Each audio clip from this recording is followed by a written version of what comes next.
Voilà, nous allons voir une petite vidéo qui montre comment faire un fichier G-code pour faire du 3D avec une mini CNC. Cette vidéo, elle n'est pas au point, la technique n'est pas encore très bonne, donc elle a le seul avantage, c'est d'exister. J'en ferai une bien meilleure où on expliquera mieux tous les tenants. Là, c'est juste pour me rappeler ce que je fais, autrement je ne me rappelle plus. Première chose à faire quand on est dans le mode fusion cam, ici, on se met dans le mode cam. Normalement, on dessine dans le mode modèle, là on va dans le mode cam. On doit créer un setup. C'est le tout premier truc qu'on doit faire. Je vais l'enlever. Voilà, donc je fais New Setup. Première chose que je fais dans le New Setup, je prends l'origine et je la mets dans mon origine de ma CNC. Moi j'ai le Y qui part, le X qui va à droite, le Z qui va en haut. Après je vais définir mon stock. Donc le stock c'est le bois qui reste autour de ma pièce. Là, moi, je mets 10 mm. J'ai une mini CNC, donc j'ai pas beaucoup de stock. Et je mets pas d'offset en dessus. Donc l'épaisseur de mon bois est égale à l'épaisseur de mon objet. Voilà, mon setup, il est fait.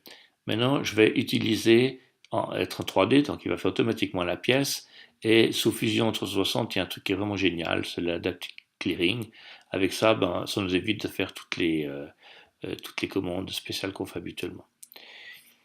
Alors, je choisis là, une fraise, je prends une fraise 3D qui est déjà réglée. On va pas perdre du temps pour savoir comment régler une fraise. La mienne, elle tourne à 8000, j'avance à 200 et je descends et je monte. Je descends à 100 et je monte à 200. Et surtout, c'est que je descends dans la matière à 70. Je lui mets une géométrie, je prends la silhouette, je lui mets 2 mm autour de la silhouette, ça veut dire qu'il va creuser une rigole de 2 mm autour de ma pièce. Je lui mets pas, je laisse pas de reste de machine. Là, pour gagner du temps, pour pas qu'il se lève tout le temps, je le lève seulement à 5 mm. Ici, je le lève à 3 mm de rétract. Et là, il y a un petit truc, c'est que je lui fais un moins 0,5. Ça veut dire que je vais descendre ma pièce en dessous de mon objet. Donc, je vais taper de 5 dixièmes dans mon martyr. Ça me permet vraiment de bien séparer ma pièce. Ici, je ne peux pas travailler à 6 mm. Je travaille à 1 mm. Autrement, je m'en sors pas. Elle est trop petite, ma CNC. Je ne laisse pas de la matière parce que je fais qu'une passe. Et ici, il y a un truc qui est très important. Je fais un plung. Le plung, ça veut dire, je peux plus passer, voilà, c'est que je descends très rapidement. Voilà, il me semble que j'ai oublié quelque chose. Je vais vite encore regarder. 2 mm, ma silhouette, contour, ça c'est bon. La hauteur 5305, c'est bon. La passe 1 mm, on laisse pas de stock. Et il n'y a que le plug que je dois toucher. Ok. Là, il va calculer le chemin pour mon outil.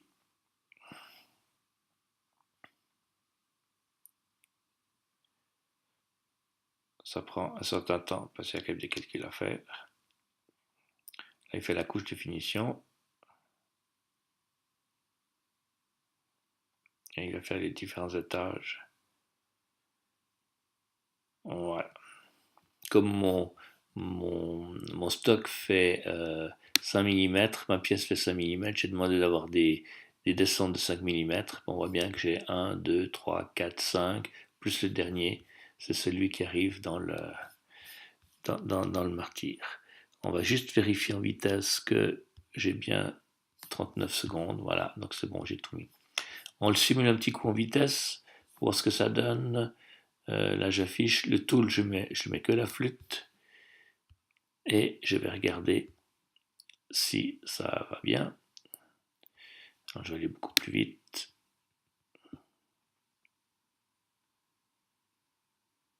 Et puis je regarde que mon outil ne fait pas des conneries, que ça se passe correctement. Je vais aller encore plus vite. Donc je fais bien mes couches et à chaque fois il prend une couche. On voit qu'il fait un dégrossissement en premier, puis après il fait les finitions. Et puis là, on va bientôt, voilà, on va arriver à la dernière couche dans le martyr. C'est terminé. Parfait. Maintenant, il ne me reste plus qu'à générer le G-code. Là, moi, je prends du GRBL, je ouvre l'éditeur de G-code, je le sauve sur le bureau, je le remplace, et sur ma mini CNC, je dois juste lui faire un petit truc. Cette commande-là, elle n'est pas reconnue, donc on la met en commentaire. Et ma broche, elle tourne 10 fois moins vite. Voilà, je sauve, c'est tout bon.